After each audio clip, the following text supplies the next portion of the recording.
আহা! তোমার আবার কি হলো? তুমি এরকম মন খারাপ করছো কেন? তুমি সবার জন্য সবকিছু আনলে, আমার জন্য কিছুই আনলে না।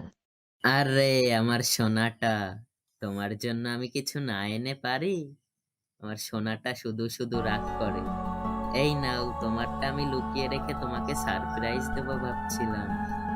এটা তোমার নতুন শাড়ি, এটা তুমি পরবে ঈদের দিনে আর আমাকে দেখাবে। ও, কত সুন্দর শাড়ি গো! তুমি কত ভালো গো! এত সুন্দর শাড়ি গিফট করার জন্য তোমাকে আই লাভ ইউ।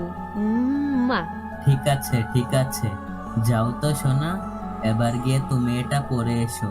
দেখি এটা পরলে আমার সোনাটাকে কত সুন্দর লাগে।